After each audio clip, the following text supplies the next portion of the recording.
Hello दोस्तों, मैं प्रदीप शुक्ला आपका स्टडी अड्डा में बहुत बहुत स्वागत करता हूं। उम्मीद करते हैं आप अच्छे होंगे, स्वस्थ होंगे और आपकी तैयारी, आपकी पढ़ाई बहुत ही बेहतरीन तरीके से चल रही होगी। तो आज मैं आपके लिए लेकर के हाजिर हूं CUT का प्रैक्टिस टेस्ट फर्स्ट, ठीक है ना। इसका जो है पहला पार्ट हम लोगों ने किया था, जिसमें हम लोगों ने रीजनिंग के क्वेश्चनों को जो है डिस्कस किया था। अब आपके इसमें जो टोटल क्वेश्चन रीजनिंग के आएंगे वो 25 आएंगे। तो जो हम लोगों ने पहली क्लास पढ़ी थी उसमें जो है हम लोगों ने इस प्रैक्टिस सेट के 11 क्वेश्चन सॉल्व किए थे। आज जो है उसी के आगे हम लोग जो है 12 क्वेश्चन से स्टार्ट करेंगे, ठीक है ना। क्योंकि टोटल 25 क्वेश्चन आने हैं तो 25 का पूरा सेट हमें लेके चलना है, ठीक है। तो 11 क्वेश्चन हम लोगों ने पहले वीडियो में सॉल्व किए थे, ठीक है। और आज हम उसी के आगे जो है और भी क्वेश्चन सॉल्व करने वाले हैं, ठीक है। पहले वाले में देखो हम लोगों ने कोडिंग डिकोडिंग से रिलेटेड क्वेश्चन सॉल्व किया था, डायरेक्शन से रिलेटेड क्वेश्चन सॉल्व किया था, और आपका लॉजिकल वेन डायग्राम से रिलेटेड, सीरीज से रिलेटेड, और आपका जो है जो रीजनिंग में आपका एक होता है काउंटिंग ऑफ फिगर, उससे रिलेटेड क्वेश्चन हम लोगों ने पिछले वाले उसमें जो है क्लास में सॉल्व किए थे। तो चलिए आज क्लास को भी स्टार्ट करते हैं उसके आगे के क्वेश्चन के साथ में। तो आज की क्लास का देखिए जो क्वेश्चन है आपका, ये 12वें नंबर का क्वेश्चन होगा, क्योंकि 11वें नंबर का क्वेश्चन जो है हम लोग पहले क्लास में सॉल्व कर चुके हैं। क्लियर है। टोटल हमें 25 क्वेश्चन का पूरा एक सेट तैयार करना है, ताकि आपको ये क्लियर है कि यहाँ पे 25 क्वेश्चन आने हैं, ठीक है। और उन 25 क्वेश्चन में आप कितने कर पाते हैं, क्योंकि जो आपके जो है टोटल क्वेश्चन आएंगे उसमें वो 75 आएंगे। 3 पार्ट रहेगा, मैथ का, रीजनिंग का और जनरल नॉलेज का, जिसमें 25 क्वेश्चन तीनों पार्ट से रहेंगे। तो टोटल रहेंगे 75। आपको 60 क्वेश्चन करने हैं उन तीनों को मिला करके, ठीक है ना। 60 क्वेश्चन करने हैं और 60 मिनट में करने हैं, ठीक है। कितने मिनट में? 60 मिनट में 60 क्वेश्चन करने हैं 75 क्वेश्चन में से। तो देखिए अब ये क्वेश्चन कह रहा है आपसे 12वां क्वेश्चन की select the odd one out. यहां पर आपको बताना है कि विषम को चुने, कौन सा इनमें से अलग है। तो ये क्वेश्चन आपका क्लासिफिकेशन से लिया गया है। अब क्लासिफिकेशन में आपको जो है, जैसे यहां पर कितने ऑप्शन दिए गए हैं? 4। तो क्वेश्चन ये है कि भाई इन 4 में से 3 किसी प्रकार से अपना एक ग्रुप बनाते हैं।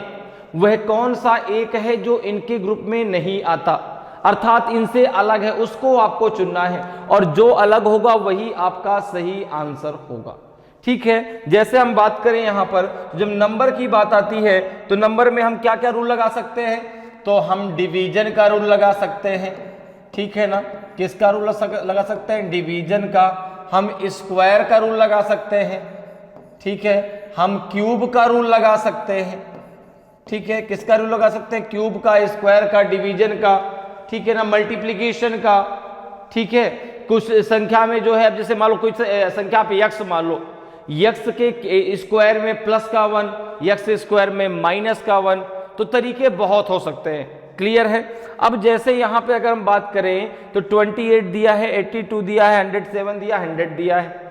अब यहां पर अगर हम डिवीजन का रूल लगाएं, क्योंकि अगर स्क्वायर का रूल लगाते हैं तो स्क्वायर के रूल में जो है यहां पर जो है 100 तो आपका 10 का स्क्वायर है, लेकिन स्क्वायर का रूल लगाने से पहले आपको यहां पर डिवीजन का रूल लगाना चाहिए, ठीक है ना। स्क्वायर के रूल से भाई 100 जो है 10 का स्क्वायर हो जाएगा, सिर्फ वाला के बाकी जो है किसी का स्क्वायर नहीं है। लेकिन स्क्वायर का रूल लगाने से पहले आपको डिवीजन का रूल लगाना है। अगर डिवीजन का रूल लग जाता है तो फिर स्क्वायर का रूल आप उसको जो है नहीं लगाएंगे, ठीक है ना। अगर डिवीजन का रूल नहीं लगता तो फिर स्क्वायर का रूल आप लगाएंगे। अब जैसे यहां पर देखो, अगर हम बात करें तो यहां पर 28 किससे डिविजिबल है? 2 से डिविजिबल है। 28 4 से डिविजिबल है। अब अगर हम 4 से बात करें तो 28 डिविजिबल है, 4 से 82 डिविजिबल नहीं है, 100 डिविजिबल है। 28 आपका जो है 7 से डिविजिबल है, 7 से 28 डिविजिबल, बाकी कोई डिविजिबल ही नहीं है, ठीक है ना। बाकी कोई डिवाइड नहीं है। ठीक है। तो अब यहां पे अगर हम इसको 2 से डिवाइड करते हैं तो देखो 2 से 28 डिविजिबल है, बिल्कुल 2 से डिवाइड हो जाएगा 14 टाइम। 82 2 से डिविजिबल है, 2 4 जा 8, 2 1 जा 2। 107 क्या 2 से डिविजिबल है क्या? नहीं है। 100 2 से डिविजिबल है, बिल्कुल देखो 50 आ जाएगा। तो यहाँ पे आंसर क्या हो जाएगा? यहाँ पे आंसर हो जाएगा ऑप्शन सी, ठीक है ना। ऑप्शन क्या हो जाएगा? ऑप्शन सी, क्योंकि बाकी संख्याएं आपकी 2 से डिविजिबल है लेकिन 107 2 से डिविजिबल नहीं है, इसीलिए जो है 107 क्या हो जाएगा? अलग हो जाएगा। क्लियर, समझ में आ रहा है? ठीक है। तो जब भी आप रूल लगाए तो पहले डिवीजन का लगाए, अगर डिवीजन रूल नहीं लगता तो फिर आप आंसर वहां पर 100 देते, लेकिन डिवीजन का रूल ये लग रहा है कि भाई ये तीनों संख्याएं आपकी 28, 82 और 100 2 से डिविजिबल है, बाकी 107 2 से डिविजिबल नहीं है, इसीलिए जो है आपका 107 इन सब तीनों से क्या होगा? अलग होगा। क्लियर। अगले क्वेश्चन पे आते हैं, 13वें क्वेश्चन पे। देखिए 13वें क्वेश्चन का जरा आंसर देते हैं भाई। देखिए क्वेश्चन यहां पर भी आपसे क्लासिफिकेशन से क्वेश्चन पूछा गया है। किससे पूछा गया है? क्लासिफिकेशन टॉपिक से। क्वेश्चन है कि select the odd one out, विषम को चुने। रूट है, फ्लावर है, ट्री है और बड है, जड़, फूल, पेड़ और कली। बताइए भाई, यहां पर तो आप इसका आंसर दे सकते हैं, इसका आंसर आप बिल्कुल दे सकते हैं क्योंकि बहुत आसान सा है, ठीक है ना भाई। देखो ऐसा है, रीजनिंग कोई सब्जेक्ट नहीं है, ठीक है ना। अगर ये कहते हैं कि रीजनिंग सब्जेक्ट है तो रीजनिंग सब्जेक्ट नहीं है, लेकिन हां जो आपने अभी तक पढ़ा है चीजें सारी वही हैं। चाहे कोई भी टॉपिक आप उठा लें, कोई भी टॉपिक आपको ऐसा नहीं लगेगा कि हाँ यार इसको मैंने पढ़ा ही नहीं कभी, ठीक है ना। तो हर टॉपिक कहीं ना कहीं पहले आप पढ़ चुके हैं, इसीलिए केवल अब एक चीज आती है कि भाई रीजनिंग आपके एग्जाम में क्यों पूछी जाती है? रीजनिंग आपके एग्जाम में क्यों पूछी जाती है, इसका क्या मतलब है भाई? कोई क्या हमें इसका यूज पड़ता है क्या? बिल्कुल। आपका आईक्यू लेवल चेक करने के लिए रीजनिंग आपसे एग्जाम में पूछी जाती है कि भाई आपका आईक्यू लेवल कैसा है, आप कैसे सोच पाते हैं, आप किसी चीज को कितनी जल्दी उसका रिस्पॉन्स दे पाते हैं, ठीक है ना। आप ऐसा तो नहीं भाई क्वेश्चन को देख के फ्रस्ट्रेट हो जाए, सर ये क्या पूछ रहे हो सर, ये तो मैं इसका जो है तुरंत आंसर दे दूंगा, जब जो आंसर देने की बात है बता आपने गलत दे दिया। तो वही सारी चीज, आपका आईक्यू लेवल कैसा है, आप कितनी जल्दी किसी चीज को सोच पाते हैं। अब जैसे ये क्वेश्चन है, इस क्वेश्चन में कुछ नहीं है भाई, रूट है, फ्लावर है, ट्री है, बड है, कौन सा अलग है आपको यही तो बताना है।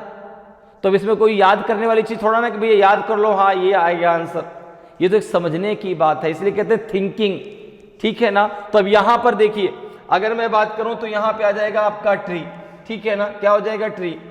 अगर मैं बात करूं तो all are part of tree, all are part of tree, ठीक है ना, यही तो है। चाहे वो रूट हो, चाहे वो फ्लावर हो, चाहे वो बर्ड हो, ये सभी जो है किसके पार्ट है? ट्री के ही तो पार्ट है, पेड़ के पार्ट। इसलिए इन सब से मिलके पेड़ बनता है और इसीलिए पेड़ क्या है? ट्री आपका उनसे अलग है। क्लियर है? क्योंकि वो तीनों इसके पार्ट है। चलिए आगे बढ़ते हैं, 14th नंबर क्वेश्चन पे आते हैं। 14th नंबर क्वेश्चन देखिए, सिलॉगिज्म से पूछा गया भाई। 14th नंबर जो क्वेश्चन है वो आपका सिलॉग से पूछा गया है, ठीक है ना। सिलॉगिज्म से क्वेश्चन है, अर्थात कथन और निष्कर्ष भी हम कह सकते हैं। क्या कह सकते हैं? कथन एवं निष्कर्ष, ठीक है। जहां पे आपको 2 से 3 या 4 भी हो सकते हैं, ठीक है, 4 भी हो सकते हैं, कोई सी बात नहीं कि नहीं 2 ही होंगे या 3 ही होंगे, ठीक है। कथन दिए जाते हैं और उस कथन के आधार पर आप डायग्राम बनाते हैं और डायग्राम बना करके फिर जो है आपको जो है निष्कर्ष निकालना होता है। तो सबसे पहली बात, कथन जो कहेगा वो 100% हमें सही मानकर चलना है। अगर जो है कथन ने कहा कुछ कुत्ते गधे हैं तो आपको मानना पड़ेगा कुछ कुत्ते गधे हैं। तो जो कथन कहेगा, जो स्टेटमेंट कहेगा वो 100% आपको सत्य मानना है, उसमें आप कोई छेड़छाड़ नहीं कर सकते कि नहीं सर ऐसा तो नहीं होता, तो उसको रियल लाइफ से जोड़ना ही नहीं है। तो कथन जो कहेगा, इस बात को एकदम पहले दिमाग में बैठा लो कि जो स्टेटमेंट कहेगा, स्टेटमेंट जो कहेगा वो आपका 100% सत्य कहेगा। अगर कहेगा कि हाँ भैया अभी दिन है, अभी रात है, तो आप कहेंगे हाँ अभी रात है। ठीक है ना। तो स्टेटमेंट इस क्वेश्चन का राजा है। अब स्टेटमेंट के आधार पे आपको निकालना है कंक्लूजन। ठीक है ना। तो पहले हम कुछ चीजों को समझ लेते हैं। सिलॉग में 3 वर्ड आपके मेन होते हैं। क्वेश्चन को पढ़ने से पहले मैं कुछ चीजें आपको बता दूं। 3 वर्ड मेन होते हैं। एक आपका सम, ठीक है ना, एक आपका नो एनी, और एक आपका ऑल। ठीक है। जैसे मैं स्टेटमेंट के थ्रू आपको इनका डायग्राम बनाना बताता हूं कैसे। जैसे स्टेटमेंट आप मान के चलो, स्टेटमेंट अगर आपको सम के लिए दिया, जैसे कह दिया जाए some A are B, some A are B, some A are B, इसका जो डायग्राम बनेगा कुछ ऐसा बनेगा। सम ए आर बी, तो ये ए हो गया, ये बी हो गया। सम ए आर बी, ए का कुछ पार्ट बी में है। दूसरी बात आप ध्यान रखिएगा, ये तो हमने डायग्राम बना लिया। ठीक है ना। दूसरी बात आपको याद रखना है कि जितना आपसे कहा जाता है, जितना आपको पता है, जितना आपको बताया गया, भाई जो आप कितना आपको पता होगा जितना आपको बताया गया। ठीक है ना। जो आपको बताया ही नहीं गया जिसके बारे में, उसके बारे में तो आप कह ही नहीं सकते। तो जो बताया गया केवल उतना ही आपको पता है, और जो पता है वही आपको कहना है। ठीक है ना। बाकी जो आपको नहीं पता उसके बारे में आप नहीं कह सकते कि भाई ऐसा है कि नहीं है। ठीक है। जैसे यहां पे कहा गया, आपसे कहा गया कि सम ए आर बी। अब आपसे कहा जाए कि भाई सम ए आर बी, तो सम बी आर ए, आप कहेंगे बिल्कुल भाई, जब कुछ ए बी है तो कुछ बी ए भी है।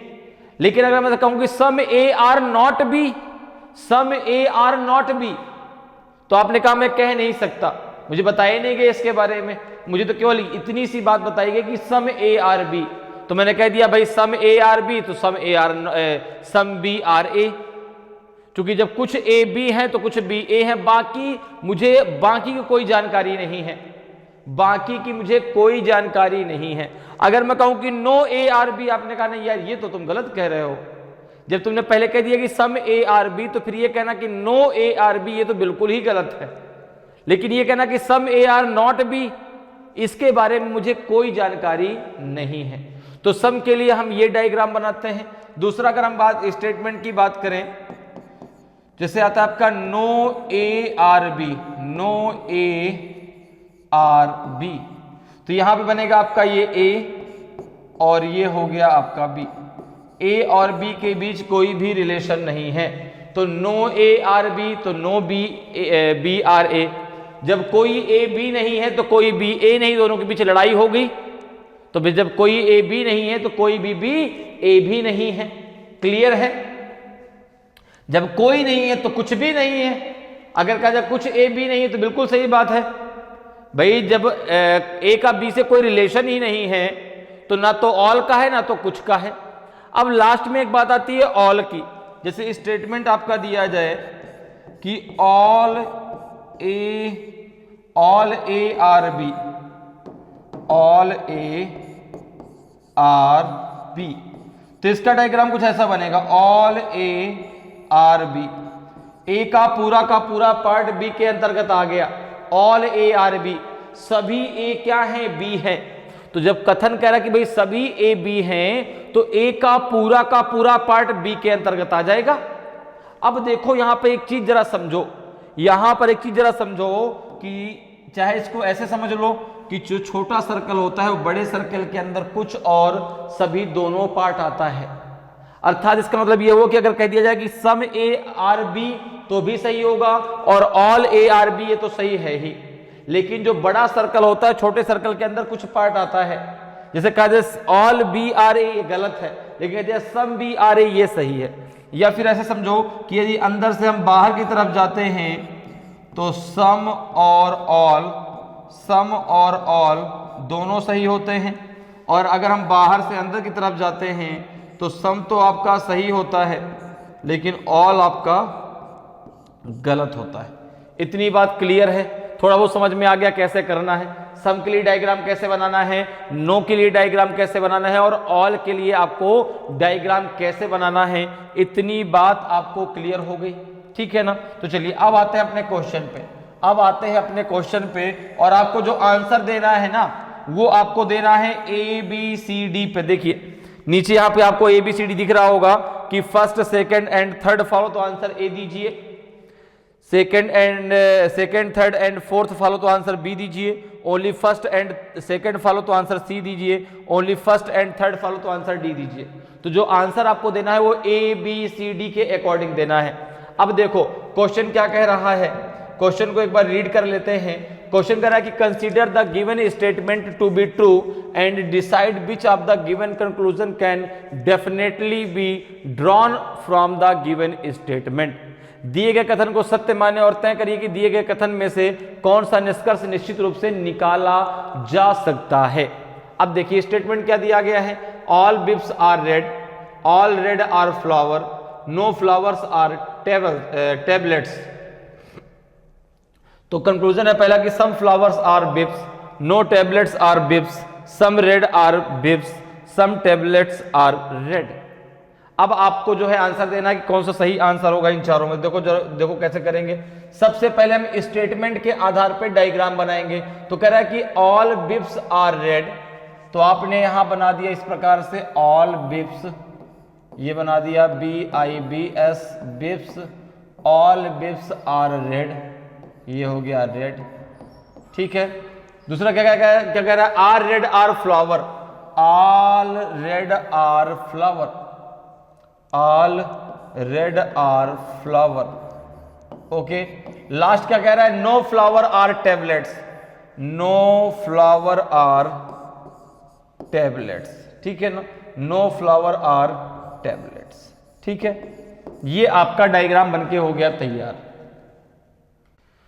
तो ये हम जो है हमने स्टेटमेंट के आधार पे डायग्राम बना लिया है, ठीक है ना। अब जरा आते हैं अपने कंक्लूजन पे। देखिए जरा पहला कंक्लूजन क्या है, पहला कंक्लूजन है कि सम फ्लावर आर बिब्स, कुछ फूल बिब हैं। अब देखिए आपको पता है कि जब इस प्रकार से डायग्राम बनता है और हम अंदर से बाहर की तरफ आते हैं, ठीक है, तो आपका सम भी आपका सही होता है और ऑल भी आपका सही होता है। लेकिन जब हम जो है बाहर से अंदर की तरफ जाते हैं तो आपका सम तो सही होता है लेकिन ऑल आपका जो है ऐसी कंडीशन में गलत होता है। क्लियर। जैसे पहला कंक्लूजन रहा है सम फ्लावर आर बिब्स, कुछ फूल बिब्स है, तो बिल्कुल सही है, ये आपका सही, क्योंकि आप बाहर से अंदर की तरफ जा रहे हैं और जब बाहर से आप अंदर की तरफ जा रहे हैं तो इस कंडीशन में सम आपका सही है, तो पहला तो आपका सही है। दूसरा कह रहा कि नो टेबलेट्स आर बिब्स। अब देखो एक चीज जरा समझो, बिब्स किसके घर में रहता है, रेड के घर में। रेड किसके घर में रहता है, फ्लावर के घर में। फ्लावर की लड़ाई किससे है, टैबलेट से। क्योंकि देखो कथन कर रहे हैं कि नो फ्लावर्स आर टैबलेट्स, कोई भी फूल टैबलेट नहीं है। तो भाई जो कथन कहेगा वो 100% हमें सत्य मानना है। तो जब कथन ने कह दिया कि फ्लावर और टैबलेट की लड़ाई है और जो आपका बिब्स है वो फ्लावर के ही घर में तो रहता है, ठीक है ना, तो बिब्स की भी लड़ाई है टैबलेट से, ठीक है। क्योंकि भाई बिब्स रहता है रेड के घर में, रेड रहता है फ्लावर के घर में, और फ्लावर की लड़ाई है टैबलेट से, तो भाई बिब्स की भी लड़ाई है टैबलेट से, इसलिए नो टैबलेट्स आर बिब्स, ये भी आपका क्या होगा, बिल्कुल सही होगा। तीसरा कह रहा है कि some red are bibs, some red are bibs. अब देखो जब आप बाहर से अंदर की तरफ जाते हैं तो कुछ आपका जो है कुछ पार्ट क्या होता है, बिल्कुल सही होता है। तो कहना कि सम रेड आर बिब्स, ये भी क्या होगा, आपका सही होगा। सम रेड आर बिब्स, ये भी क्या होगा, आपका सही। क्योंकि बाहर से जब अंदर की तरफ आप जाते हैं, या फिर आप ऐसे भी इसको याद रख सकते हैं कि जो बड़ा सर्कल होता है वो छोटे सर्कल में केवल कुछ पार्ट आता है, लेकिन जो छोटा सर्कल होता है वो बड़े सर्कल में कुछ और सभी दोनों पार्ट आते हैं। तो यहां पर जो है तीसरा भी आपका सही है कि सम रेड आर बिब्स। चौथा कह रहा है कि some tablets are red, some tablets are red. फिर वही बात, रेड किसके घर में रहता है, फ्लावर के घर में, रेड किसके घर में रहता है? फ्लावर के घर में। फ्लावर की टैबलेट से लड़ाई है तो रेड की भी तो टैबलेट से लड़ाई है। जब रेड की टैबलेट से लड़ाई है तो आपका चौथा क्या है? गलत है। और वैसे भी जो डायग्राम आपके सामने बना है इसमें रेड और टैबलेट का कोई रिलेशन आपको नहीं दिख रहा। जब है ही नहीं तो दिखेगा कहां से? ठीक है ना। और कर भी नहीं सकते, क्योंकि अगर करेंगे तो हम अपने स्टेटमेंट को गुस्सा करेंगे और स्टेटमेंट से जो है दुश्मनी मोल नहीं ले सकते, क्योंकि भाई स्टेटमेंट इस क्वेश्चन का किंग है। इसलिए जो है चौथा आपका गलत। तो पहला, दूसरा और तीसरा आपका जो है सही है। तो यहां पे क्या आ जाएगा? ऑप्शन ए आपका सही आंसर हो जाएगा। ऑप्शन ए आपका सही आंसर हो जाएगा। First, second and third follow, पहला, दूसरा और तीसरा अनुसरण करते हैं। ठीक है ना, क्लियर? तो ऑप्शन ए आपका सही आंसर होगा। नेक्स्ट क्वेश्चन पे चलते हैं। 15th नंबर क्वेश्चन पे आते हैं भाई। 15th नंबर क्वेश्चन जरा पढ़िए और फिर इसका आंसर हम लोग डिस्कस करते हैं। देखो क्या होगा।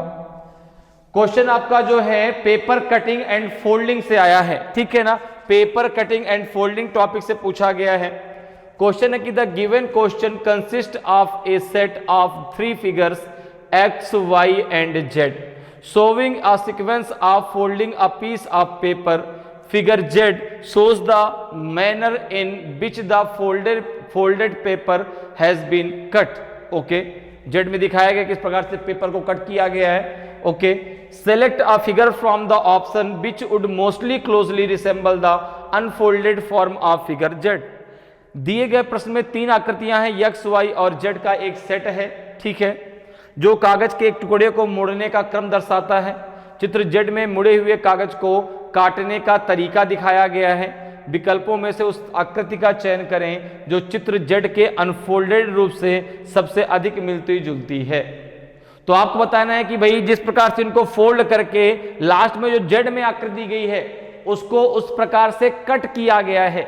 तो जब इसको पूरा फोल्ड किया, ओपन कर दिया जाएगा, पूरा अनफोल्ड कर दिया जाएगा, तो इन ए बी सी डी में से कौन सी आकृति आपको दिखाई पड़ेगी? ए दिखाई पड़ेगी कि बी दिखाई पड़ेगी कि सी दिखाई पड़ेगी कि डी दिखाई पड़ेगी? तो अब एक चीज जरा समझो यहां पे। देखो, इस क्वेश्चन को करने का क्या तरीका है? केवल आपको दिमाग से चीजों को सोचना है। भाई एक पेपर आप लीजिए अपने हाथ में और उसको फोल्ड करिए। पहली बात, जितनी बार फोल्ड होगा उतनी बार आप पेपर को ओपन करेंगे। दूसरी बात, जो सबसे पहले फोल्ड होगा वो सबसे लास्ट में ओपन होगा और जो सबसे लास्ट में फोल्ड होगा वो सबसे पहले ओपन होगा। अब देखो यहां पर क्या है, आपको ये बताया गया है कि पेपर कितनी बार फोल्ड हुआ। पेपर 2 बार फोल्ड हुआ। देखो डॉट डॉट ये दर्शाता है कि जैसे आपके पास ये पूरा एक पेपर था, ये पूरा एक पेपर था, सबसे पहले आपने उसको यहां से फोल्ड कर दिया। जब यहां से इसको फोल्ड कर दिया तो ये ऊपर वाला पार्ट नीचे वाले में आ गया। फिर वो कह रहा है कि भाई जो ये पेपर था आपके पास, ये जो पेपर था पूरा इस प्रकार से, वो आपका जो है ये वाला पार्ट तो डॉट डॉट में बचा। अगर हम कहें तो कुछ ऐसा आपको दिखेगा। देखो कैसे, मैं बताता हूं कैसा।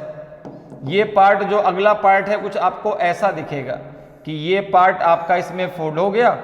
ठीक है ना, और ये जो पार्ट है आधा, ये आपको डॉट डॉट में ऐसा दिखेगा। ठीक है ना, जो डॉट डॉट का पार्ट है ये पार्ट आपका इसमें जो सेकंड नंबर है इसमें समाहित है, इसमें ये समाहित है।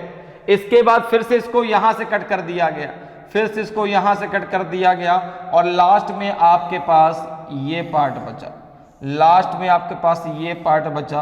बाकी जो पार्ट है, बाकी जो पार्ट है आपका पेपर का, उसको जो है कट कर दिया गया है। डॉट डॉट के द्वारा उसको दर्शाया गया कि बाकी जो पार्ट है वो पार्ट आपका इसके अंदर समाहित है, कुछ ऐसा। क्लियर? ये पार्ट इसमें चला गया। अब यहां पर इसको कट कर दिया गया, यहां पे इसको कट कर दिया कुछ ऐसी आकृति।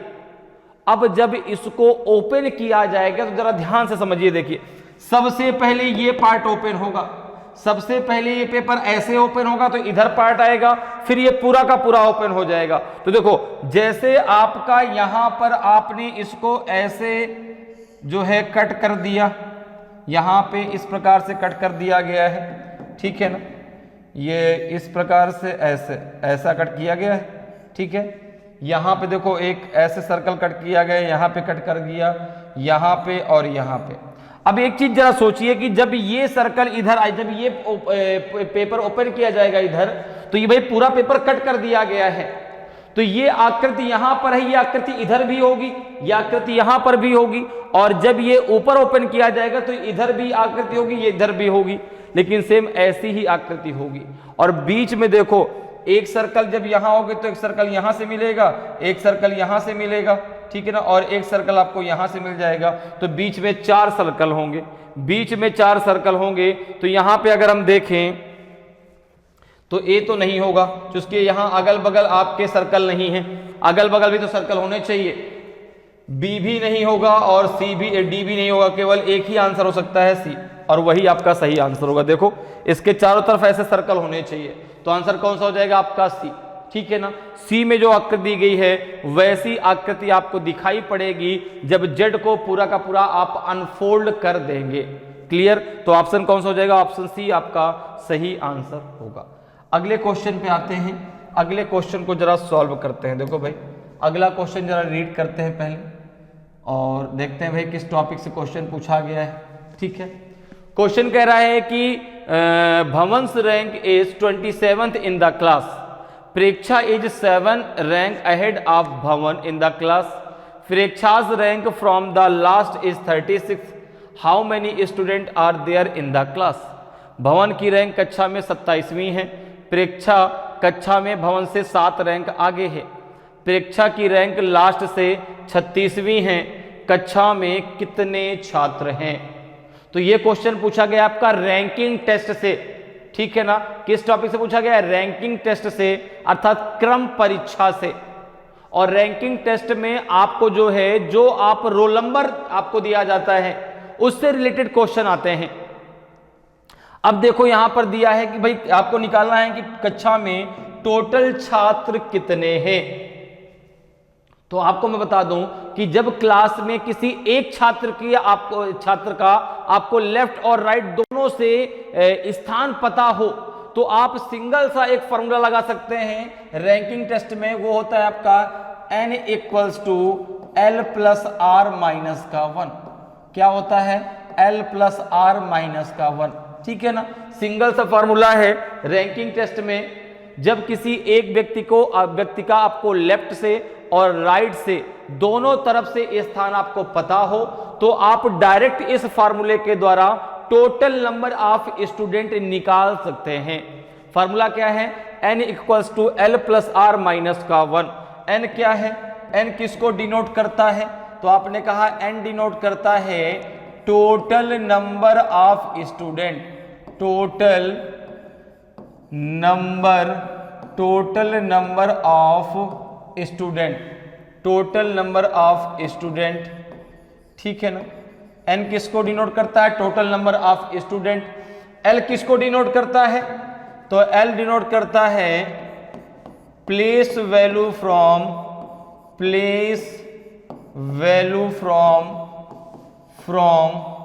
Left side, place value from left side. अच्छा, लेफ्ट साइड को हम क्या बोल सकते हैं? तो बिगिनिंग भी बोल सकते हैं, शुरुआत से, ठीक है ना, या अप से, ठीक है ना, ऊपर से भी बोल सकते हैं, ठीक है। तो यहां पर आपका L क्या हो जाएगा? Place value from left side या बिगिनिंग, ठीक है, शुरुआत से। क्लियर है? R का मतलब क्या है? तो R का मतलब है कि प्लेस वैल्यू फ्रॉम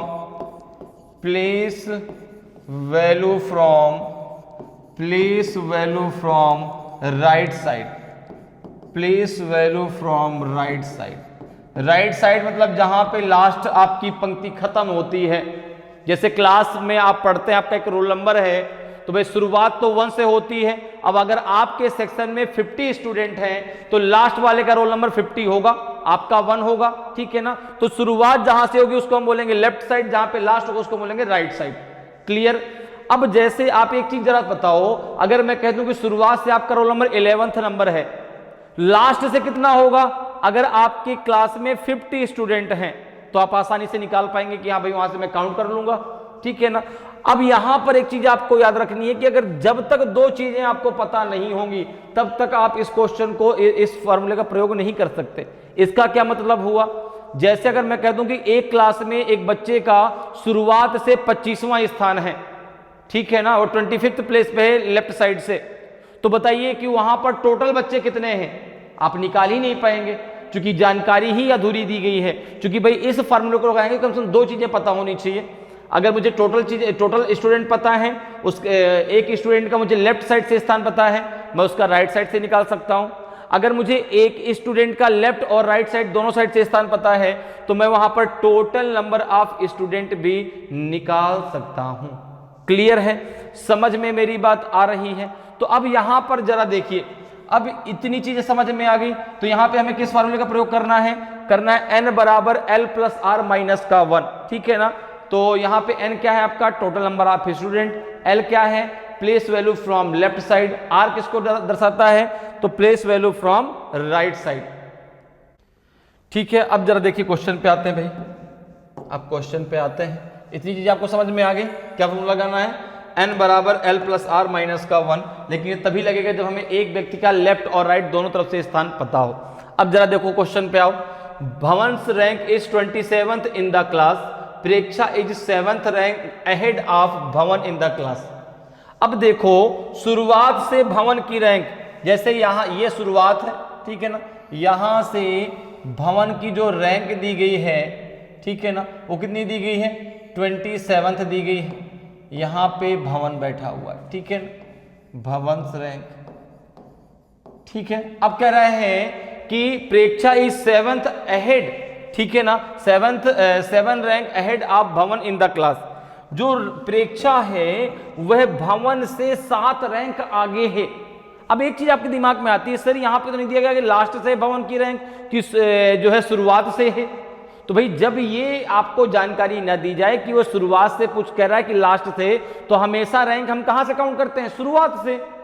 अब कह रहा है कि प्रेक्षा उससे 7 रैंक आगे है, मतलब 7 रैंक पहले ही तो है उससे, ठीक है ना, 7 रैंक क्या है, पहले, आगे का मतलब उससे अहेड मतलब उससे पहले है, ठीक है ना, 7 रैंक उससे आगे है। तो भाई आगे का मतलब यह हुआ कि अगर भवन 27 पे है तो अगर मैं कहूं कि प्रेक्षा की लेफ्ट साइड से क्या हो जाएगी रैंक, ठीक है ना, जो प्रेक्षा है उसकी लेफ्ट साइड से रैंक कितनी होगी, तो आपने कहा लेफ्ट साइड से मतलब L से, यही तो है लेफ्ट साइड, शुरुआत ये है लेफ्ट साइड, ठीक है ना, ये है लेफ्ट साइड। लास्ट कहां से होगा, जहां पे जो है ये पंक्ति खत्म हो जाएगी, ठीक है ना, वो जो है आपके रोल नंबर खत्म हो जाएंगे।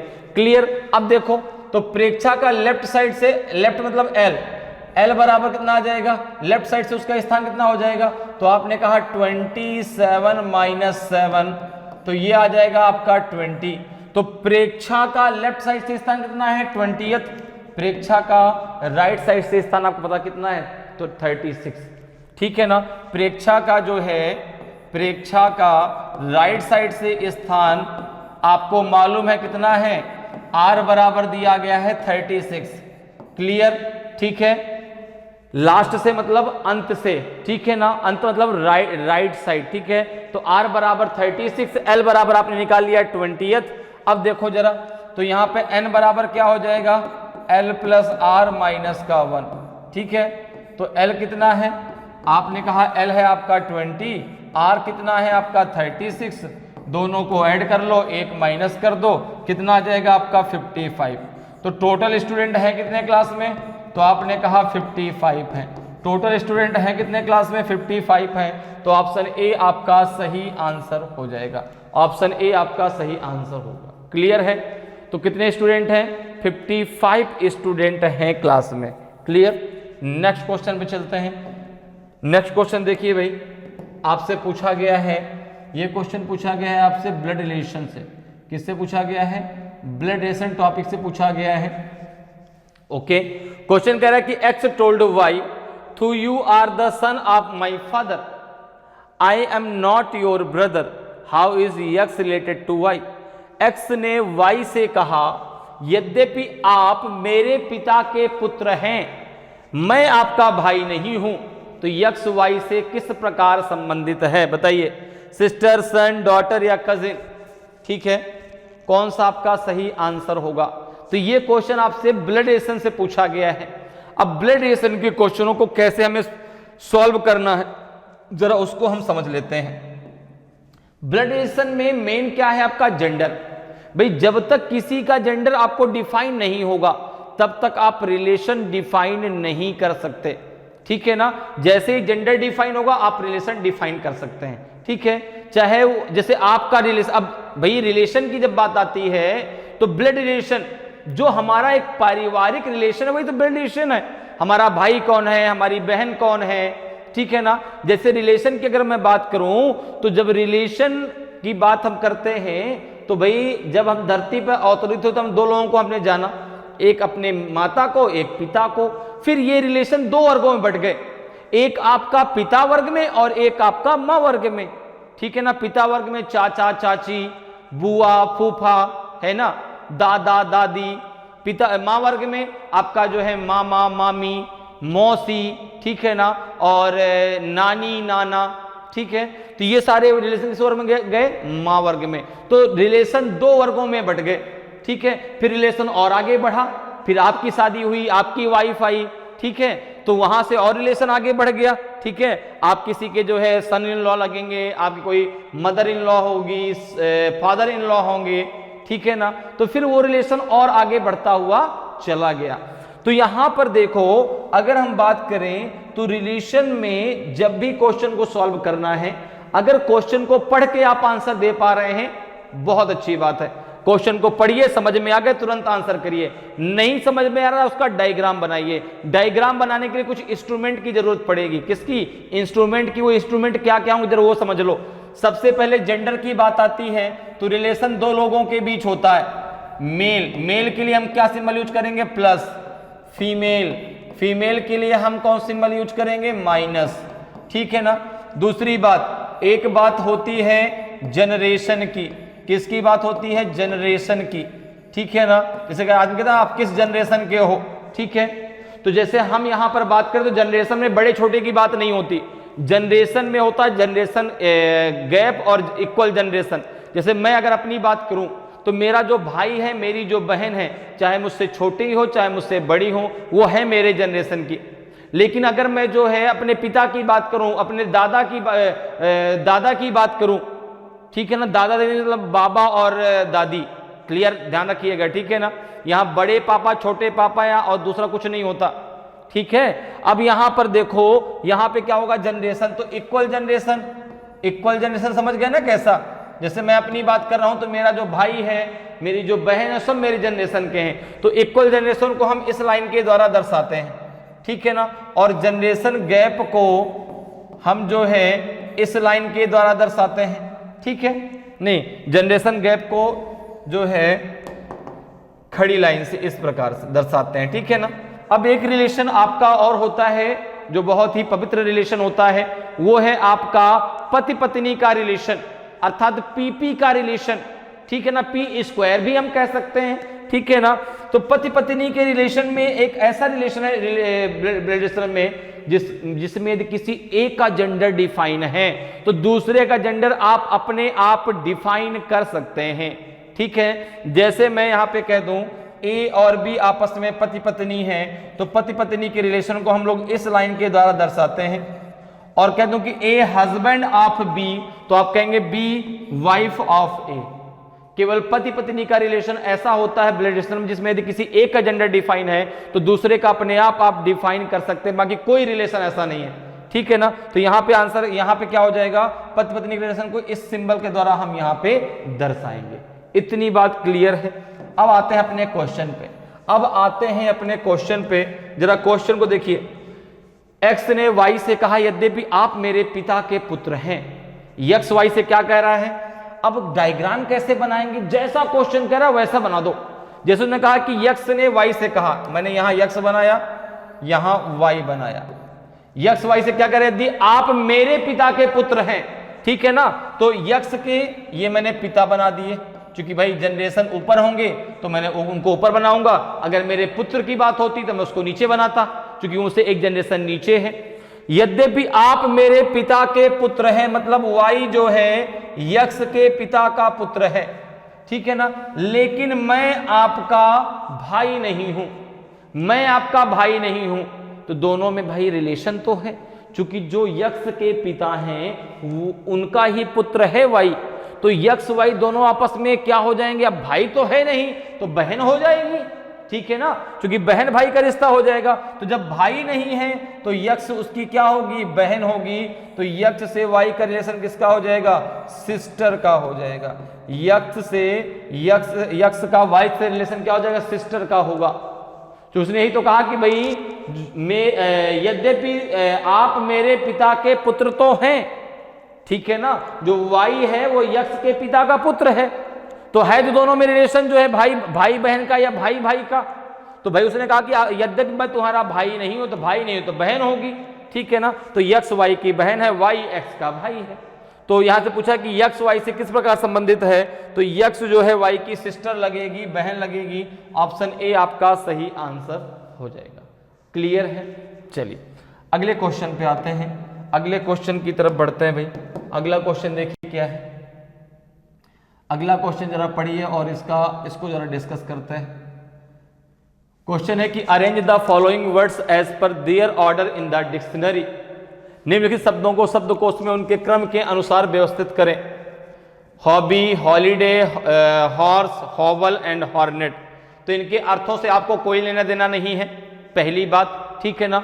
और ये आपको क्वेश्चन पूछा गया है लॉजिकल सीक्वेंस ऑफ वर्ड से, ठीक है ना, शब्दों के तार्किक क्रम से क्वेश्चन पूछा गया है। तो इसका अर्थ निकाल के आपको अनर्थ नहीं करना है, जैसा क्वेश्चन कह रहा है वैसा ही करना है।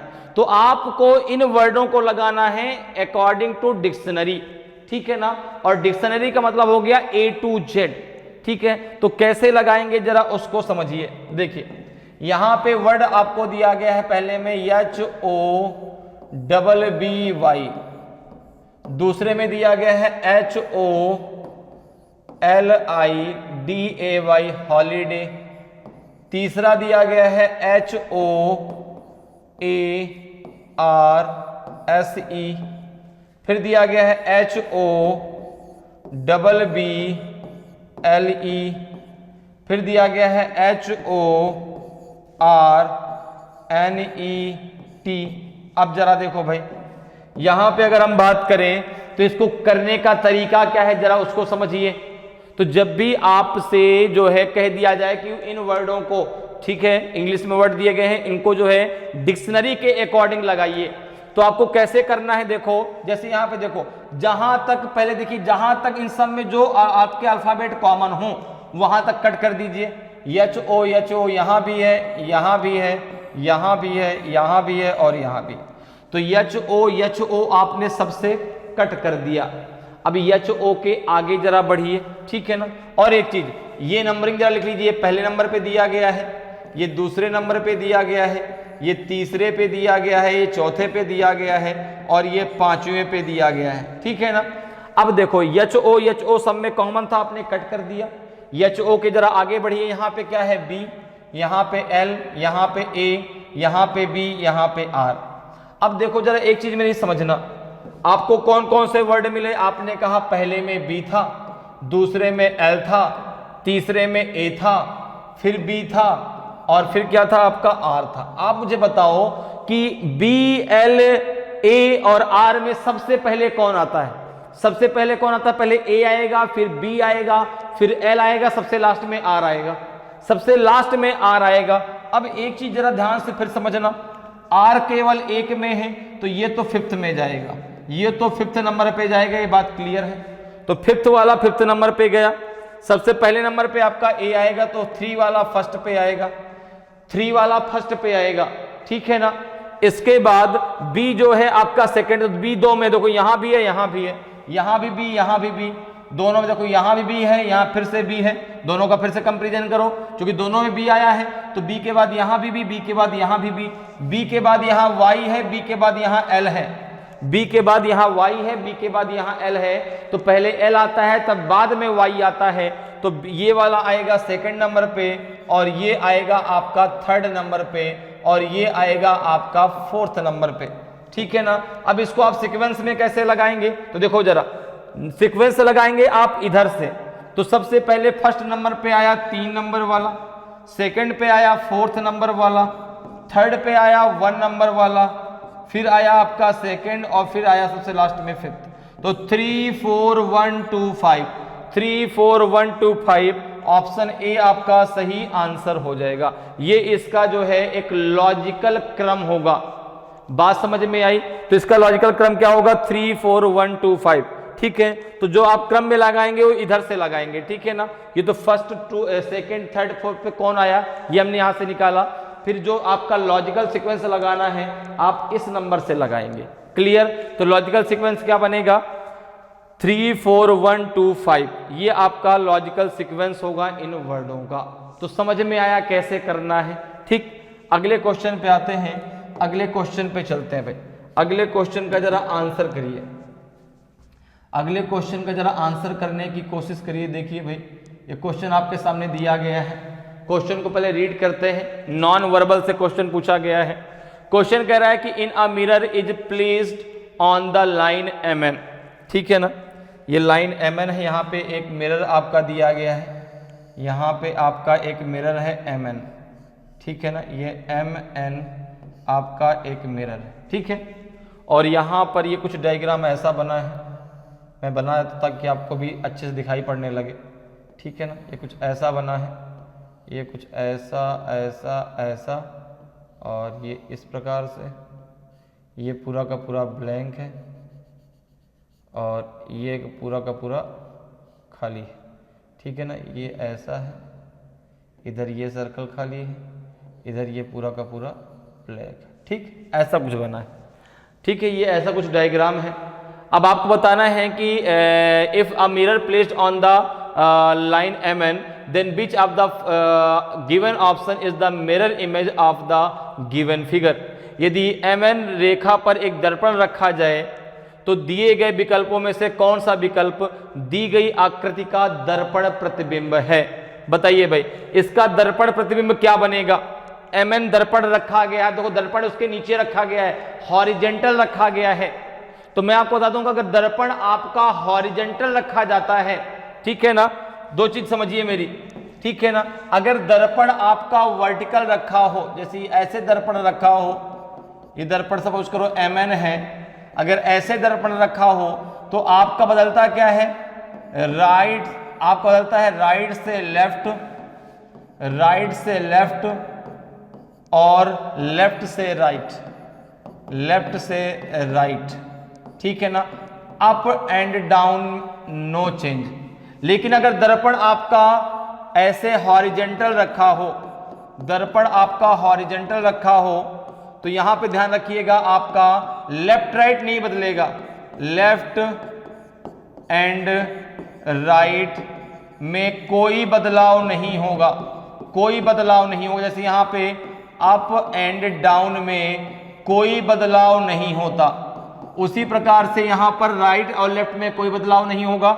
लेकिन अप किससे बदलेगा? डाउन से, और डाउन किससे बदलेगा? अप से, ठीक है ना। डाउन किससे बदलेगा? अप से। तो जरा बताओ भाई यहां पे क्या आपका आएगा? तो अप और डाउन बदल जाएगा, अर्थात ये आपको ऊपर दिखेगा और ये नीचे दिखेगा। तो देखिए यहां पे कौन सा आपका सही आंसर होगा। और एक चीज ध्यान रखिएगा, जो है लेफ्ट और राइट नहीं बदलेगा, लेफ्ट राइट नहीं बदलने वाला, अप और डाउन बदल जाएगा। तो जरा बताएं भाई कौन सा, थोड़ा एक बार दिमाग लगाएं, मैंने आपको चीज समझा दी है, कोशिश जरा करिए कि क्या आंसर इसका हो सकता है। देखिए भाई क्या होगा आंसर, सोचिए, बहुत आसान है, केवल सोचना ही है, बाकी कोई ऐसा तरीका है कि आप याद कर लें कि हाँ इसमें यही लगाना है। तब देखो भैया ऐसा है कि मैंने क्या बताया, अप डाउन बदलेगा, लेफ्ट राइट नहीं बदलेगा। तो ये अगर आपका इधर तो रहेगा इधर ही, लेकिन एक चीज जरा सोचो, देखो ये फिगर ऐसा होगा कि ये जो है, ये वाला जो पार्ट है वो नीचे आएगा, ये वाला पार्ट ऊपर जाएगा, ये वाला पार्ट जो ब्लैंक वाला तीर का निशान है ये नीचे आएगा, ठीक है ना, और ये वाला पार्ट ऊपर जाएगा। तो अगर मैं देखूं तो क्या फर्स्ट में होगा? नहीं होगा, ठीक है ना। क्या सेकंड में होगा? सेकंड में भी देखो ये ऊपर का ऊपर ही है, नहीं होगा, ठीक है ना। अब जरा थर्ड और जरा फोर्थ की बात मैं कर लूं तो यहां पर देखो ये दोनों जो पार्ट है साथ रहेंगे, अर्थात ब्लैंक वाला ये तीर और ये ब्लैक वाला सर्कल ये साथ में रहेंगे। जबकि आप देख रहे हैं कि यहाँ पे ब्लैंक वाला तीर और ब्लैंक वाला सर्कल, देखिए ब्लैंक वाला सर्कल कहां पर है, जो आपका ब्लैक वाला तीर है। तो यहां पर देखो आंसर कौन सा हो जाएगा, ऑप्शन सी। तो ऐसे क्वेश्चन को जब भी प्रॉब्लम आती हो हमेशा उसको पहले चेक करो जो आंसर नहीं हो सकता, उसको चेक करिए जो आंसर नहीं हो सकता, होने वाला अपने आप आपके सामने होगा। वो चिल्ला चिल्ला के भैया मैं हूं आंसर, मुझे टिक करो।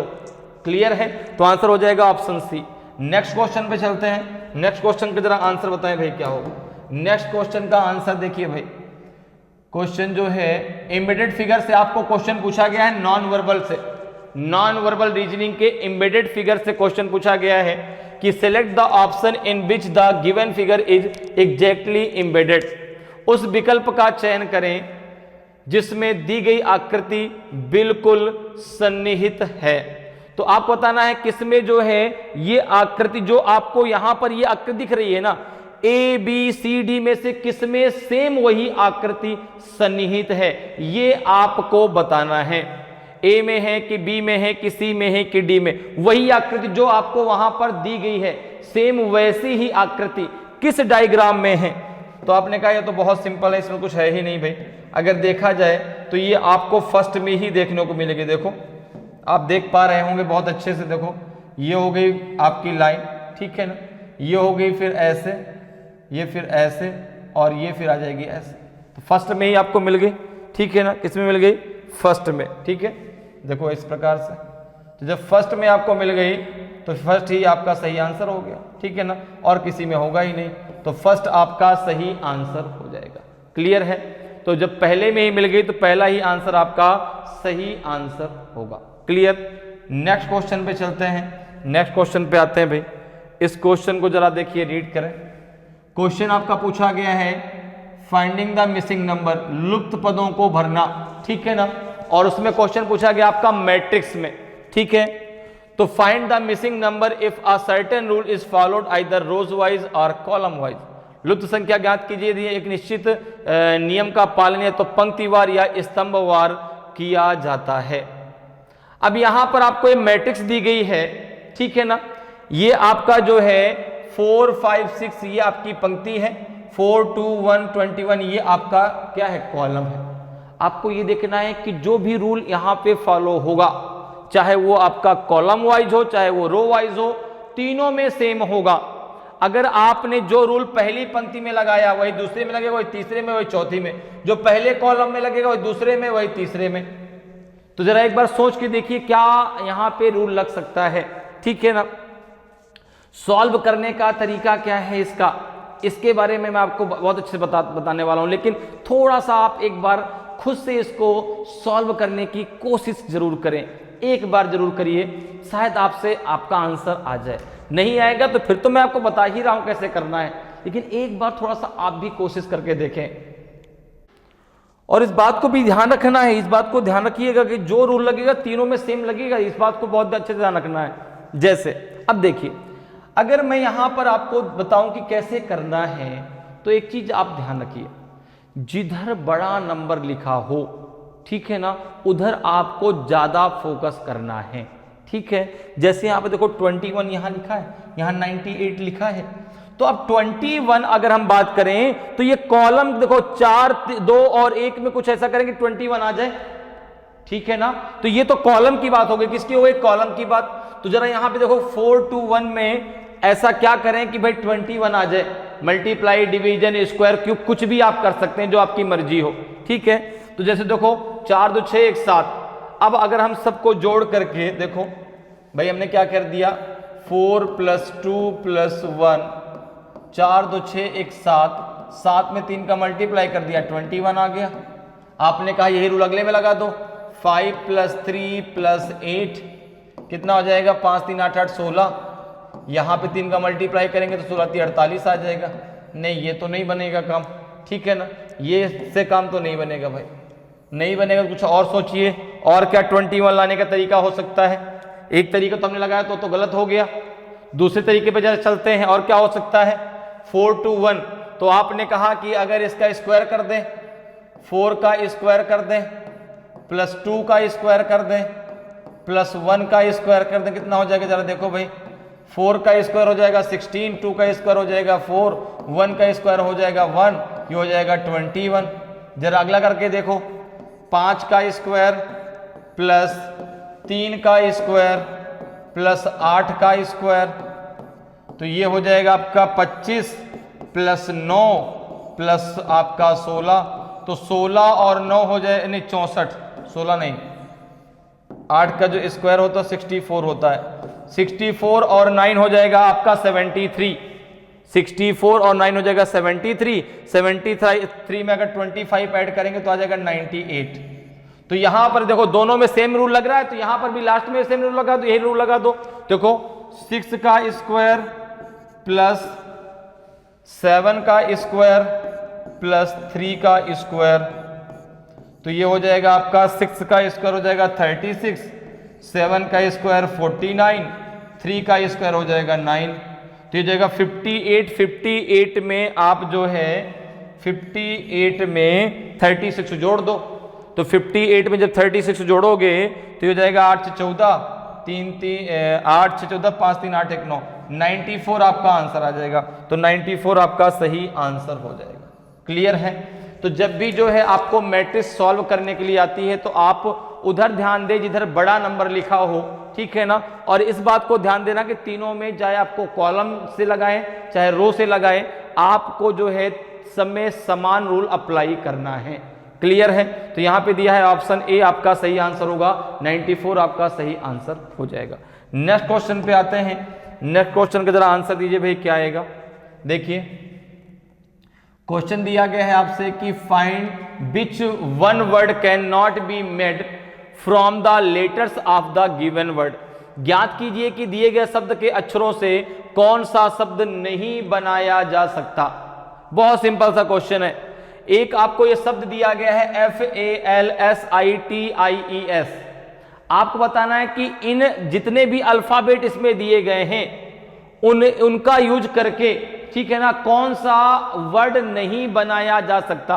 तो भाई जिस भी वर्ड में जो ABCD में आपको वर्ड दिए गए हैं, जिस भी वर्ड में इसके बाहर का अल्फाबेट आएगा वो आपका शब्द नहीं बन सकता। जैसे पहले में देखो FALSE दिया है, तो आपने कहा कि देखो भाई F भी है, यहां पर A भी है, L भी है, S भी है और E, ये तो बनाया जा सकता है, ये तो बन सकता है भाई, ठीक है ना। दूसरा देखो LIES, आपने कहा LIES, ये भी बन सकता है। TIES ये भी बन सकता है। TIER, अब देखो R यहां कहीं है ही नहीं, इस पूरे वर्ड में R नहीं है। जो वर्ड आपको दिया गया है इस पूरे वर्ड में आपका R है ही नहीं, तो फिर ये वर्ड आपका नहीं बन सकता, ये वर्ड आपका नहीं बन सकता TIER, क्योंकि R जो है इस शब्द में यूज हुआ ही नहीं। और आपको जो है जो इस शब्द में जो अल्फाबेट यूज हुए हैं उनका प्रयोग करके कौन सा बन सकता है वो बताना है। क्लियर है? तो यहां पे आंसर हो जाएगा ऑप्शन डी। अगले क्वेश्चन पे आते हैं। अगले क्वेश्चन को जरा देखें भाई, क्वेश्चन नंबर 23 पे। अब देखो ये सीरीज से क्वेश्चन पूछा गया है, सीरीज से क्वेश्चन आपसे पूछा गया है। क्वेश्चन है कि select the correct option from the given option that will complete the series. दिए हुए विकल्पों में से वह सही विकल्प चुनिए जो श्रृंखला को पूरा करे। अब श्रृंखला जो है एक कह सकते हैं ना कि एक क्रमबद्ध तरीके से, जैसे 1 जुड़ा फिर 2 जुड़ा फिर 3 जुड़ा फिर आगे 4 जुड़ेगा, ठीक है ना, तो उस हिसाब से चलती है। ठीक है, तो एक क्रम जिसमें चलेगा, ठीक है, तो उसके आधार पे बताइए भाई 97 86 है, फिर आपका जो है 99 है, 88 है, 101 है और डबल क्वेश्चन मार्क है। क्या आएगा आपको वो बताना है। तो जरा देखो भाई 97, फिर है आपका 86, फिर है आपका 99, फिर है आपका 88, फिर है आपका 101, आगे क्या आएगा आपको बताना है। ठीक है, तो अगर आप यहां पर देखें तो यहां पर देखो थोड़ा सा अगर आप दिमाग लगाएं तो आपको समझ में आएगा कि 2 सीरीजें यहां पर चल रही हैं। 2 सीरीजों में देखो, एक तो ये है 97 में 2 ऐड कर दें तो 99 में 2 ऐड किया तो आपका 101, और 101 में अगर 2 ऐड करेंगे तो यह आ जाएगा आपका 103। कितना आ जाएगा? 103। जरा दूसरी सीरीज देखो क्या है, 86 में 2 ऐड किया तो आपका आ जाएगा 88। 88 में अगर 2 ऐड किया तो आपका आ जाएगा 90। कितना आ जाएगा? 90। तो 90 103 आपका आंसर आ जाएगा। ऑप्शन बी आपका सही आंसर होगा। क्लियर है? तो यहां पे दो सीरीज चली थी अल्टरनेट पे, ठीक है भाई। 99 में 97 में 2 ऐड किया तो 99, 99 में 2 ऐड किया तो 101, ठीक है ना। तो 101 में ऐड करेंगे तो 103। इसी प्रकार से 86 में 2 ऐड किया 88, 88 में 2 ऐड तो 90। क्या जाएगा आपका? 90 एंड 103। तो ऑप्शन बी आपका सही आंसर होगा। क्लियर? नेक्स्ट क्वेश्चन पे आते हैं। नेक्स्ट क्वेश्चन का जरा आंसर दीजिए भाई। ये क्वेश्चन भी आपका नॉन वर्बल रीजनिंग से आपसे पूछा गया है, तो बताइए भाई इसका आंसर क्या होगा। ठीक है, क्वेश्चन क्या कह रहा है आपसे कि find out the figure from the options which can be form from the pieces given in figure x. विकल्पों में से वह आकृति ज्ञात कीजिए जो आकृति यक्स में दिए गए टुकड़ों से बनाई जा सकती है। तो अब देखो भाई, यहां पे आपको फिगर एक्स में कुछ टुकड़े दिए गए हैं आकृतियों के, और आपको बताना है कि इन ए बी सी डी में से कौन सी आकृति बनाई जा सकती है, इनको जोड़ करके। तो जरा सोचिए, सोच करके एक बार आंसर देने की कोशिश जरूर करें। तो जरा बताएं। बिल्कुल, आप बिल्कुल कर सकते हैं भाई। इन चीजों में कोई ऐसा नहीं कोई तरीका हो कि नहीं यही है, बस आपको थोड़ा सा दिमाग लगाना है, सोचना है। तो जरा सोचिए, सोचिए क्या हो सकता है इसका आंसर। ए हो सकता है कि बी हो सकता है कि सी हो सकता है कि डी। हाँ, एक चीज ये है कि आपको जितने फिगर इसमें दिए गए हैं ये सारे यूज करने हैं। ठीक है, तो यहां पर देखो भाई, आपको ये बताना है कि भाई जिसमें सारे के सारे जो एक्स में दिए गए ना, वो सारे के सारे डायग्राम वहां पर यूज होने चाहिए। जैसे अगर हम यहां पे देखें, क्या फर्स्ट हो सकता है क्या? जरा सोच के देखिए भाई। ठीक है, तो फर्स्ट में अगर हम देखें तो फर्स्ट में तो हमें इसमें से कोई भी डायग्राम नहीं दिख रहा, तो फर्स्ट तो नहीं होगा, फर्स्ट तो नहीं होगा। ठीक है ना। सेकंड की अगर हम चर्चा करें तो सेकंड में भी देखिए, सेकंड में अगर आप देखें तो सेकंड में भी आपको यहां पर कोई भी डायग्राम, देखो यहां पे ये सर्कल है, तो ये सर्कल तो है ही नहीं। अगर हम बात करें सर्कल की, तो क्या ऐसा सर्कल आपके इसमें दिया गया कहीं भी वाई में? कि ऐसा सर्कल दिया गया? देखिए कहीं भी एक्स में दिया गया? नहीं दिया गया, तो ये भी आंसर नहीं होगा। ठीक है ना। अब यहाँ पे अगर हम देखें तो यहाँ पे डी भी नहीं होगा, क्योंकि डी में भी देखो ये सर्कल नहीं है। ये सर्कल आपका यहाँ पर भी है, देखो ये सर्कल आपका यहाँ पर भी है, और ये सर्कल आपके यक्स में कहीं नहीं है। तो अब एक ही ऑप्शन बचा सी। अब अगर हम सी की चर्चा करें, देखो तो सी में देखो एक आकृति आपको यहां पर ऐसे दिखेगी। देखो ये आकृति आपको दिख रही होगी, ये वाली आकृति, देखो ये आकृति आपको दिख रही है कहीं एक्स में। देखो ये आकृति ऐसे आ गई। ठीक है ना। एक आकृति जो आपका सर्कल, देखो जो आपका ट्रायंगल कुछ ऐसा है, ट्रायंगल भी आपको ये दिख रहा है, ये देखो। ठीक है ना। इसके अलावा एक आकृति आपकी जो ये वाली है, ठीक है ना, एक आकृति, एक ये वाली आकृति देखो ये यहां दिखेगी, ये दोनों में समाहित, ये ऐसे, ये आपको ऐसे दिखेगी, ये देखो दिख रही है।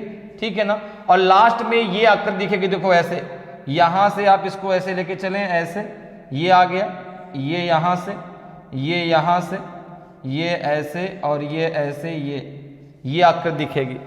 तो ये आंसर कौन सा आ जाएगा? ऑप्शन जो है सी आपका सही आंसर होगा। सी में जो आकृति दी गई है वो आपकी इन आकृतियों से मिलकर के बनी है, तो ऑप्शन सी आपका सही आंसर होगा। क्लियर। नेक्स्ट क्वेश्चन पे आते हैं। नेक्स्ट क्वेश्चन जरा देखिए भाई। नेक्स्ट क्वेश्चन आपका पूछा गया है मैट्रिक्स से। नेक्स्ट क्वेश्चन पूछा गया आपको मैट्रिक्स से। ठीक है ना। क्वेश्चन बहुत अच्छा खासा लंबा चौड़ा है। ठीक है, तो इसको जरा पहले पढ़िए और फिर इसका आंसर देने की कोशिश करते हैं। बहुत आसान होती है मैट्रिक्स। ठीक है, तो बहुत टफ नहीं है, ये मत सोचिए कि बहुत टफ है। बस क्वेश्चन बहुत भारी भरकम दिखता है, जिसको देख के हम सोचते हैं अरे यार ये इतना बड़ा क्वेश्चन कैसे हो पाएगा। तो है बहुत आसान। कैसे, जरा उसको समझ लें। देखो फर्स्ट और सेकंड दो मैट्रिक्स दी गई हैं। ठीक है ना। अब ये सारा का सारा जो है आपको पूरा बताया गया है कि कैसे आपको लेना है। जैसे यहां पे मैं इंग्लिश वाला पढ़ लेता हूं, ठीक है ना, हिंदी में भी यहां पे लिखा हुआ है। जिसको इंग्लिश समझ में ना आए वो हिंदी भी पढ़ता चलेगा। A word is represented by only one set of number as given in any one of the options. The sets of number given in the options are represented by two classes of alphabets as in two matrix, okay, given below. The columns and rows of matrix first are numbered from 0 to 4, okay, and of matrix second are numbered from 5 to 9.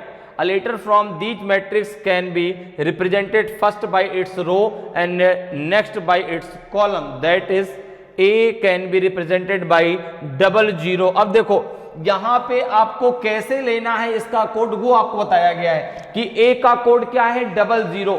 तो 00 कैसे लेंगे, पहले रो से फिर आपका column से, ठीक है। उसी प्रकार से देखो आगे भी है A is represented by 00 and 12। अब देखो A यहां भी आया है, A यहां भी है, तो 12 कैसे होगा, तो पहले कॉलम बाद में रो, ठीक है। देखो पहले 1 फिर 2, पहले ये 0 फिर ये 0, यहां पे आया तो 2 और 3 23, देखो 23 हो गया etcetera. And P can be represented by 58। P देखो यहां है 58, तो पहले 5 यहां से, 8 यहां से, 69, 6 यहां से और 9 यहां से, ठीक है ना। तो पहले रो से बाद में कॉलम से, etcetera. Identify the set of the word NEST, nest. Nest से आपको बताना है कि भाई इसका कोड क्या होगा, ठीक है। अब देखो ये हिंदी में दिया गया कि एक शब्द को संख्याओं केवल एक समूह द्वारा दर्शाया गया, जैसे कि विकल्पों में से किसी एक में दिया गया है। विकल्पों में दिए गए नंबरों के सेट को अक्षरों के 2 वर्गों द्वारा दर्शाया गया है, जैसे कि नीचे दिए गए 2 मैट्रिक्स में है। मैट्रिक्स फर्स्ट के कॉलम और पंक्ति की संख्या 0 से 4 है और मैट्रिक्स सेकंड की 5 से 9 तक की संख्या है। इन मैट्रिक्स के एक अक्षर को पहले उसकी पंक्ति और उसके बाद उसके कॉलम द्वारा दर्शाया जा सकता है, ठीक है ना। उदाहरण के लिए A हो सकता है 0 0 1 2 2 3 आदि द्वारा दर्शाया गया है, और P को 58 69 75 आदि द्वारा दर्शाया जा सकता है। तो NEST शब्द के लिए सेट की पहचान करें। अब आपको करना क्या है, यहाँ पे देखो जरा मेन चीज समझो। यहाँ पे आपसे जो NEST पूछा गया उसको कोड आपको बताना है। तो N के बहुत सारे कोड हो सकते हैं। अब आपको डायरेक्ट ऑप्शन का सहारा लेना है। जैसे अगर मैं सबसे पहले N की बात करूं तो N के कोड क्या क्या हो सकते हैं। आपने कहा N मिलेगा आपको मैट्रिक्स फर्स्ट से, पहला कोड 03 होगा। दूसरा कोड N का क्या होगा, आपने कहा 10 होगा, ठीक है। तीसरा कोड क्या होगा 21 होगा, ठीक है ना। इसके बाद N का कोड क्या होगा 32 होगा, ठीक है। और N का कोड क्या होगा 44 होगा। अब जरा ऑप्शन चेक करो, N का जो है सारे कोड दिए गए हैं। 21 बिल्कुल है, देखो 21 है, 44 है, 21 है, 32 भी है, 32 भी है, 21 है, 32 भी है। अभी तो N की बात बिल्कुल सही चल रही है। अब जरा आ जाओ E पर, किस पे आ जाओ, E पे आ जाओ, E पे आ जाओ। E की बात करें तो E कहां से मिलेगा, यहां से। तो पहला 56, दूसरा है E का क्या आपका 67, ठीक है। और यहां पे क्या है 78, यहां पे क्या है 89 और यहां पे क्या है आपका 95। तो फास्ट करने का तरीका क्या है, फास्ट करने का तरीका यह है कि यहां से E का कोड देखिए और यहां पे निकालिए। जैसे यहां पे देखो E के लिए क्या आया 67, यहां पे E के लिए आया 67, क्या 67 कोड है, बिल्कुल है। यहां पे E के लिए आया 78, क्या 78 है, बिल्कुल। देखो ये है, देखो। फिर यहाँ पे आया 89 भी है। यहाँ पे आया 00, लेकिन 00 कहीं भी E का कोड नहीं। देखो 00 कहीं भी E का कोड है ही नहीं। तो जब 00 नहीं है तो ऑप्शन डी नहीं हो सकता। ऑप्शन डी तो हमारे जो है लिस्ट से खत्म हो गया। अब ऑप्शन डी को हम आगे चेक नहीं करेंगे। अब E के बाद क्या आता है आपका S। अब E के बाद क्या आएगा आपका S। S के लिए कोड क्या क्या आएंगे, देखो जरा। S के लिए आएगा 02, ठीक है ना। फिर S के लिए क्या आएगा आपका 14, फिर S के लिए क्या आएगा आपका 20, फिर S के लिए क्या आएगा आपका तो 31, फिर S के लिए क्या आएगा आपका तो आपने कहा 43। अब जरा यहां चेक करिए, तो आपने कहा कि भाई यहां पे S के लिए 14, क्या 14 है, बिल्कुल बिल्कुल है।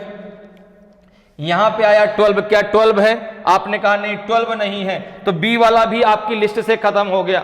14 देखो 14 यहां भी है, 14 यहां भी है। तो आपको जल्दी कैसे करना है, आप यहां से डायरेक्ट उसका कोड देखिए और डायरेक्ट अपने मैट्रिक्स से पहुंचिए, ठीक है ना। तो ई का कोड 14 यहां से मैंने देखा, तो ये सब कोड निकालने की मुझे जरूरत नहीं। जैसे मैं अब टी का देखूं, अब मेरे पास दो ऑप्शन है ए और बी। टी की अगर बात करूं तो क्या 59 टी का है क्या, तो मैंने कहा कि टी मुझे कहां से मिलेगा, टी मुझे यहां से मिलेगा 59 बिल्कुल देखो 59 टी का है, तो पहला ही ऑप्शन सही होगा, दूसरा सी वाला भी गलत, 69 होगा ही नहीं। देखो 69 अगर मैं टी की बात करूं 69 65 है। तो आपको करना क्या है कि डायरेक्ट यहां से ऑप्शन से कोड को देख करके और डायरेक्ट मैट्रिक्स से मिलाना है, जिससे आपका जल्दी से आंसर निकल आएगा, ठीक है ना। तो यहां पे जो है ऑप्शन ए आपका सही आंसर होगा, क्योंकि और कोई भी शॉर्टकट तरीका नहीं है इसको करने का। यही एक शॉर्टकट तरीका है कि आप इस प्रकार से निकाल कर मत रखें, आप डायरेक्ट ऑप्शन पर जाएं और ऑप्शन पर जो जो कोड हो उसको यहां पे मिलाते जाएं डायरेक्ट, ठीक है ना। तो जल्दी से जल्दी आपका आंसर आ जाएगा। क्लियर है। तो यहां पे आंसर क्या हो जाएगा, ऑप्शन ए आपका सही आंसर हो जाएगा। तो उम्मीद करते हैं कि आज क्लास आपको बहुत अच्छे से समझ में आई होगी। अगर आज की क्लास आपको अच्छी लगी हो, आज का वीडियो आपको अच्छा लगा हो और अभी तक आपने वीडियो को लाइक नहीं किया तो वीडियो को लाइक जरूर करें। अगर आप नए हैं और अभी तक आपने चैनल को सब्सक्राइब नहीं किया तो चैनल को सब्सक्राइब जरूर कर लें, ताकि आपको क्लास की जानकारी समय समय पर मिलती रहे और आपकी तैयारी बेहतरीन तरीके से चलती रहे। तो आज इतना ही, फिर मिलेंगे। जय हिंद, जय भारत।